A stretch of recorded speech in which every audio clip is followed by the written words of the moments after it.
Hey everyone, my name is Chelsea Rivera, and this is my ethical leadership presentation for Kinesiology 505. So first off, let's talk about my career choice. So I want to be an athletic trainer. I want to be able to help athletes prevent and recover from injuries if need be. Um, Trainers are very appreciated for their work. I know as an athlete, I really appreciated my trainers anytime I was injured or anytime I felt an injury possibly occurring. They were able to help me rehab to make sure I prevent an injury. And it was just something that I really wanted to do for other athletes as well. They're a great support system for athletes. I know I felt like I can come back stronger and better than I was before an injury, and I want to be that type of person for an athlete as well. My goal is to become an athletic trainer for a professional team, whether that be baseball, basketball, football, soccer, hockey. My goal is just to pretty much make it to the big leagues, but as an athletic trainer. So as far as the leadership style that I feel that I pursue or perform, it would be transformational. Um, the reason I pick transformational leadership is because I want to show my followers and that they have value, that they're able to pursue um, anything.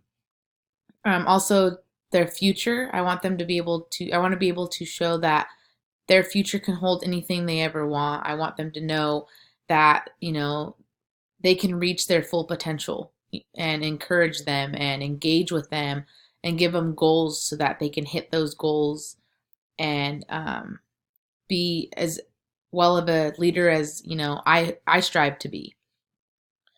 Um, I'm like I said, I really want to model the correct way to be able to encourage them and inspire, um, but also challenge them. I want to challenge them so that they know, that they can pursue anything. For transformational leadership strategies, I chose three. Idealized influence, which pretty much is to help the followers achieve great outcomes, as well as help them develop their own leadership styles and skills. I want them to be able to trust, admire, and respect me by showing them by showing them levels of moral and ethical behaviors. Inspirational motivation. This is pretty much setting up high expectations for them and motivate them to reach those high expectations. I want to encourage, as well as show that I trust and I have confidence in them, and then also show that I support them. And by my words, I want to follow by my actions. So if I say something, I want to follow those actions as well. Um, Also, lastly, individualized consideration. So I want to provide a supportive environment. I want to be able to show my followers like they're able to grow and see that they can grow and get any of the desires they choose. Um, and then constantly giving them tasks so that they're able to develop more and more skills. Um, these three strategies I was able to get from our textbook, Bordlin, Kane, and Burton.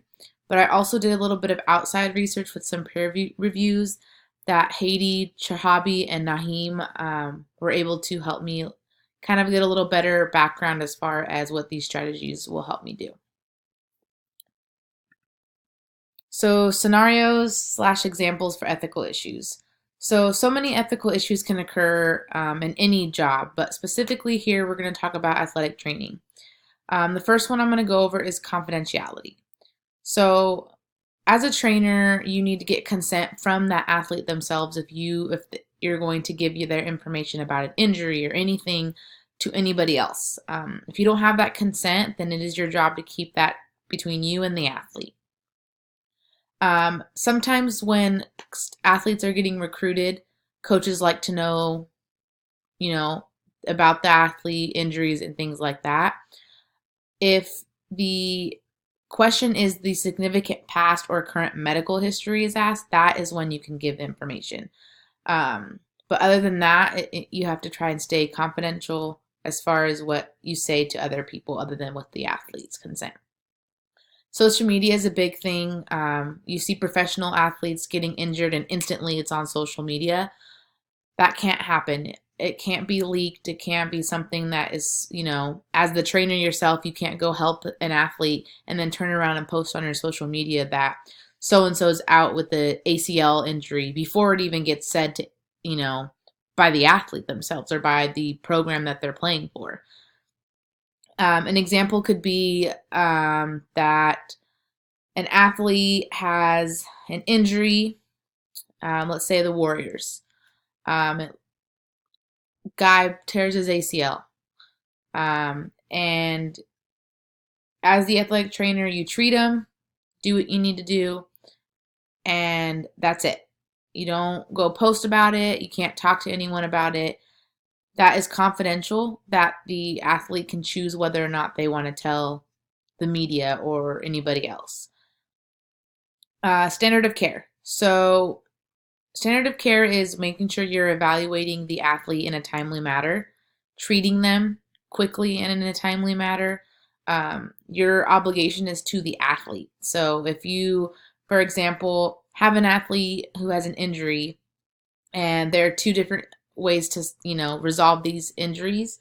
The first one is going to be quick and, it'll help them get back to the game quicker, but there's not a big chance that it'll completely help. Or the longer route where it'll pretty much guarantee that they will recover. It'll just take a longer time. If the coach is saying, no, do the quick one so that we can get you back on the field or the court, but the athlete's kind of thinking, no, I kind of want to, take the better route to make sure that I'm completely healed. Your obligation is to the athlete. You can't just say, oh, well, I'm going to go with what the coach says and we're going to do it this way. If the athlete says this is what they want to do, then that is what you need to do. Interdisciplinary conflict. So this is a big one. Every sports organization usually is going to have volunteers, members, sponsors, the employees, like the coaches themselves, the community, the parents. And it's really important that the trainer does not get sidetracked with those. So if they're bugging about a player who is a star player and they're injured and they need them back in the game because they're the best, and all the pressures come from those stakeholders. As a trainer, you have to stand your ground. If you believe that the athlete is not ready to return to play, then that is what is going to be done. You can't take the pressures on just because the coaches are bugging you, just because the members of the alumni are bugging you, or sponsors or anything like that. Your duty is to the athlete. So that example, like I said before, would be if the star football player injured their leg. They say they got sprained ankle, and you recommend you need to ice it, stay off it for a couple weeks because it's a pretty bad sprain.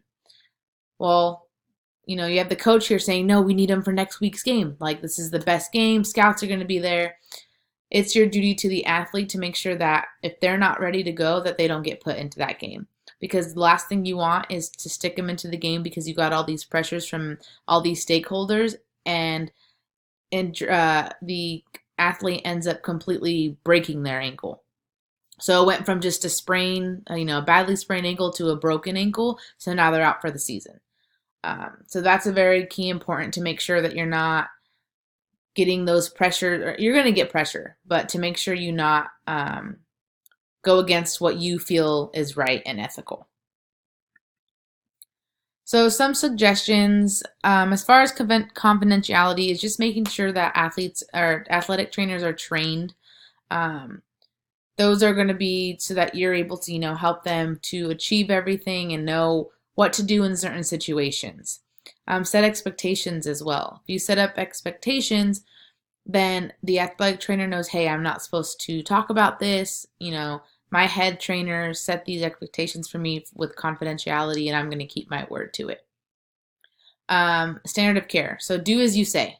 So as the head trainer, if I see an athlete get injured and I don't go, assess them right away, my followers are going to see that. So I need to make sure that I'm always on top of it and doing as I say. as well as training. So making sure that, hey, you see an athlete get injured, even if it's something that might not be serious, training them to always jump on top and to evaluate as quickly as possible, because if it's nothing, then it's nothing. But you'd rather check and be sure than not check at all. Interdisciplinary conflict. So with this, you want to, show support and let them know, hey, this is your choice. It's not the stakeholders' choice, and just reiterate to them that this is like I said, this is your decision. So trying to take the pressure off them so much by even maybe you talking to the stakeholders and saying, hey, this is the situation. This can't go this route because athlete's not ready to go back into play. Another one would be an example. So if myself as the head trainer are getting all these pressures from everybody, if I give in, that's a horrible example for my other trainers or my followers.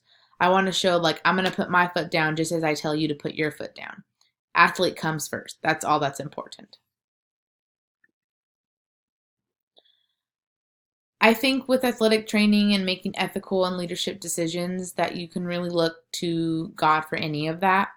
A few scriptures that did, get my attention was going to be Hebrews 13:7. Remember your leaders who spoke the word of God to you, consider the outcome of their way of life, and imitate their faith. So as trainers, it's important to know that what you say or do is important.